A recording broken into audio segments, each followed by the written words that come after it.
Sampeyan yakin pangeran iku kondang. Islam itu dipimpin kiai keliru ya mlaku, dipimpin kiai bener ya mlaku, dipimpin kiai gonta-ganti ya mlaku. Teng TV ya sering ana berita ustad sodomi, ustad ngene-ngene. Wong ya ora terus gedeng Islam, ya nyalahno ustad iku. Ya ana Islam dibaca ekstremis yang muni Islam, sekuler yang muni Islam, liberal yang muni Islam. Ya Islam ya baik-baik saja, orang ada masalah kan, biasa mawon. Ya rame ini dunya. Riyen Rasulullah itu rak saya-sayane tiyang niku mawon disisipi tiyang munafik. Karena ndak ada cerita pendapat itu memuaskan semua pihak. Rasulullah rak kesayangane pangeran. Niku pun ndak bisa memuaskan semua orang. Sehingga orang yang kecewa ya jadi munafik. Omongnya terima kiai, terima presiden, terima kapolri, terima pangam, nggak bisa. Apapun konsepnya itu nggak bisa. Mesti ada yang setuju pendekatan ekstremis itu persuasif. Sing sitok harus tegas. Kalau nggak tegas nggak bisa membasmi seakar-akarnya. Sing jari persuasif, nak tegas mereka dendam malah kacau negara. Sing sitok kalau nggak tegas mereka ngelama. Ini kan raiso selesai. Akhirnya nyelesai. Aku sing pimpinan nurut. Akhirnya sing pendapatnya gak tinggung. Nurut ya nurut mergo dipecat tapi terus bali lo sithik.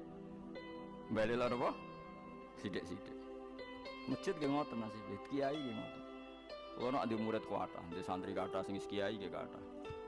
Mono kiai niku sowan kula, Gus, masjid itu ape nganakno zikir Ramadan. Dadi 24 jam full mulai bar subuh sampai sahur. Saking semangat ibadah Ramadan. Terus ibadah ning dia ditakok, ya teng masjid. Dadi masjidnya ben makmur, terbaik masjid makmur. Tak omongi. Lah apa ngarit ora ibadah? Apa dadi satpam mergawe iku gak ibadah? Apa nyupir angkot golek nafkah ibadah? Piye kok goblok ra karuan aja muni ngono. Astagfirullah, iki ora urusan iku, Gus. Ya urusane mergo ke takmir dadi ben keren, pas ke takmir masjid rame ngono. Berarti sing nama baiknya kan kowe. Nek pengiran ra butuh iku pengiran kepingine seorang bapak golek nafkah.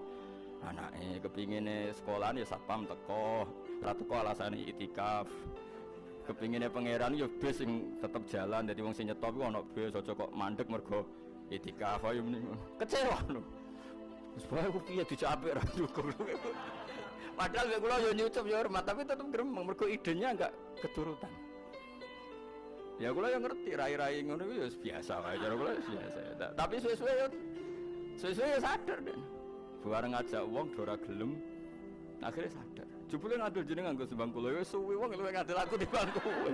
Lah bento tapi ngandel kowe ya. Wong aliran sesat tenan. Ya masjid itu anggere sono salat jamaah iku ya wis rame cara pangeran. Ora perlu rame banget. Nak rame banget terus bakal pentol leren, satpam leren, supir angkot leren. Nah iku jek sepele. Dokter leren. Wong ape lara. Ape lara ape berobat. Raiso, nak lorone emergensi astagfirullah minamikum taqabbal ya karim. Ajane semburu leren maling leren, copet leren, iku apik nek iso ngumpul iku. Makanya ngaji ku ambek wong alim kan, karena orang alim itu yang tahu duduk perkaranya agama. Seorang lagi yang tahu duduk perkaranya agama. Nabi itu kalau ngendikan itu sampai sahabat itu gak bisa menampung. Kadang menyebut kebaikan satu majelis sampai 63 sampai 70. Misalnya Nabi ngendikan Al-imanu bid'un wasituna bid'ah. Iman itu ada 63. Terus nyebut terus. Pertama ngendikan a'laha la ilaha illallah, tertinggi adalah kalimat tauhid. Wa adnaha imatatul adza anit thariq, terendah adalah menyingkirkan hal-hal yang mengganggu yang apa? Mukmin atau mengganggu jalan. Terus ngendikan seperti itu. Sehingga pernah suatu saat Rasulullah itu ngaji di masjid. Rasulullah itu ngaji di masjid. Nabi kalau ngaji di masjid itu memang di teras, jadi terbuka. Terus ada pemuda santai dengan santainya nggo pacul, ngliwati Nabi ngaji diliwati. Nggo pacul, ya santai. Singkat cerita semua sahabat itu mencibir. Celaka betul pemuda itu, ada Rasulullah ngaji tidak ikut tapi dia berlalu saja bawa cangkulnya. Kata Nabi, kamu jangan komentar demikian. Jika dia kerja menafkahi ibunya yang lemah atau anaknya yang lemah, dia juga ibadah dan itu juga sunnahku. Akhirnya sahabat mereka sadar. Jadi untuk meramaikan Islam itu tidak harus semuanya ngaji di masjid. Sing ape kerja ya ben kerja. Sing penting ora dadi gremo. Ora pengedar narkoba.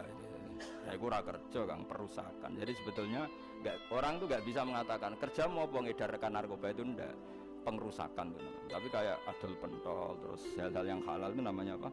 Kerja. Dan kerja itu ibadah.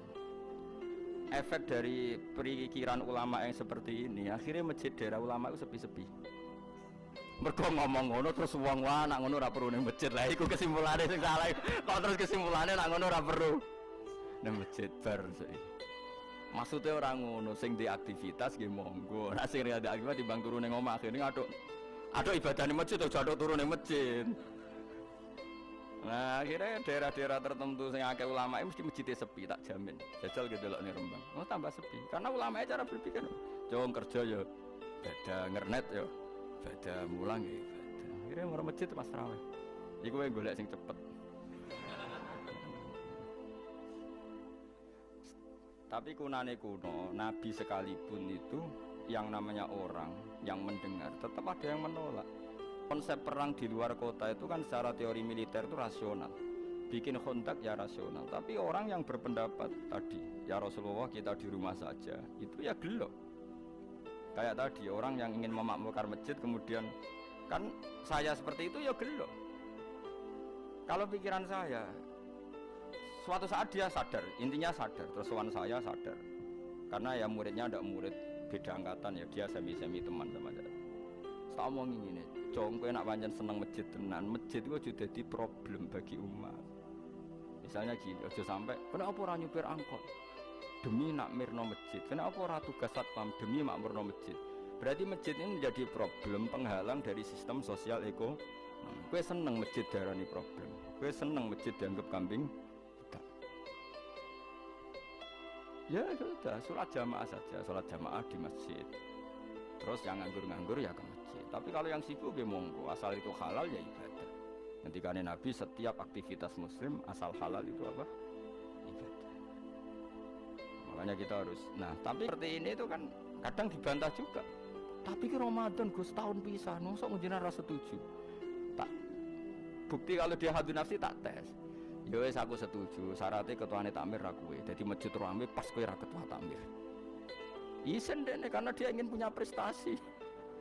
Berarti sawang wow pas dene ketua takmir hadun nafsi enggak? Hadun nafsi pasti dia itu cari.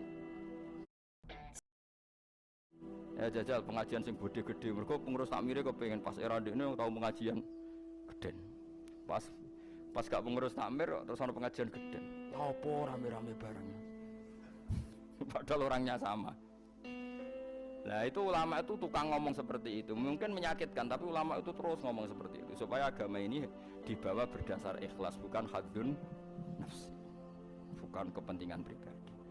Tapi tentu ulama tetap ngomong iktikaf ya sunat baik, kerja ya baik, amal lainnya asal baik ya baik, ngomong gitu terus. Tapi kan mangkel loh akhir ulama, karena bagi pengurus masjid baik itu pas Ramadan ya masjidnya rame. Bagi yayasan yatim piatu malape ya dikekno yayasan yatim piatu. Bagi KBIH, bagi travel amal apik ya umroh. Ya ora. Iki tenan kula raguyan. Mana mungkin travel umroh dalil kowe nek ade dhuwit luwih kekno cah yatim, kekno masjid, gak payu travel. Tapi dalile al umroh ilal umroh kafaratun lima bainahuma. Umroh itu yang mengkafaroi dosa. Jadi dan itu kersane Allah, orang macam-macam pikirannya kersane Allah dan baik-baik saja. Dunia diokal-akali itu ya baik-baik saja. Allah ya tenang aja tetap sugih.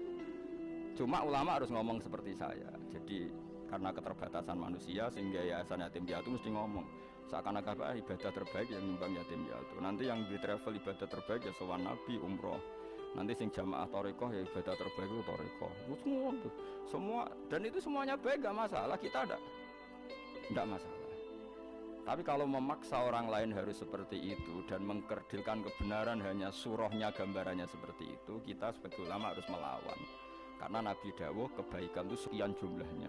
Nabi menyebut di satu majelis itu 60. Sampai yang diantara yang disebut itu nganti ana sing jorok. Wa fi buti ahadikum sedekah. Kowe ngeloni bojomu sedekah. Sampai sahabat takok, ya Rasulullah masa urusan gitu ibadah. Ayati ahaduna syahwatahu wa huwa la ilahi ajrun. Masa urusan kelon itu ganjaran ibadah. Terus Nabi jawab kata Nabi faqih falawadu fi haramin akana alihi wisrun. Kalau andikan dia meletakkan mental seksnya atau aktivitas seksnya di luar yang halal, apakah itu tidak dosa? Iya ya Rasulullah. Terus kata Nabi wa kadzalika, begitulah kalau diletakkan di halal dia juga dapat apa pahala. terakhir Nabi ngendikan takufu syarraka anin nas fa innaha shadaqatun minka ala nafsik. Jika kamu itikaf di masjid tidak bisa, dol pentol tidak bisa, jadi satpam tidak bisa, aktivitas sosial yang menguntungkan orang lain tidak bisa. Takufu syarraka anin nas. Yang penting kamu tidak berbuat buruk yang merugikan manusia. Sehingga sampai ada riwayat dari orang sufi, ibadahnya orang zaman akhir itu tidur, karena anak tidur itu gak ganggu wong. Iya, paling bojo tok sepeten. Tapi kan yo nyopet yo ora, zina yo ora, ndelok wong ayu yo ora. Nah, itu sampai Nabi terakhir nyebut. Dari sekian kebaikan tuh kalau gak mungkin kata Nabi takufu syarraka anin nas fa innaha shadaqatun minka ala nafsik. Sementing kamu tidak melukai atau merugikan orang apa? Sehingga misalnya ulama kok ngerti ada orang tidur di rumah, wong apik, gak ganggu wong. Ono bajingan mati, wong apik, ora iso bajingan meneh. Nah, akhirnya masyhur orang krono bajingan mati, kiai tenan ya. Saya nggih mayit niku, wong gak siap nih saya. Bajingan sih. Saya padahal ning atine kiai nek mati ya apik dong ora iso bajingan. Akhir dari bajingane ya wis mati. Lha sekarang ngakhiri bajingan apik ta elek? Apik. Berarti matine elek ta apik? Apik. Maksudnya kiai ku apik mati ini ora apik wonge. Lah ngomong gak trimo pikirane apik iku. Wonge lagi kiai wis ndake pinter maksudnya. Apik nggih niki. Ngomong keberatan. Ayo mun apik ya sesuk kan wedi yo. Nggih apik. Lah itu ilmu. Jadi ngaji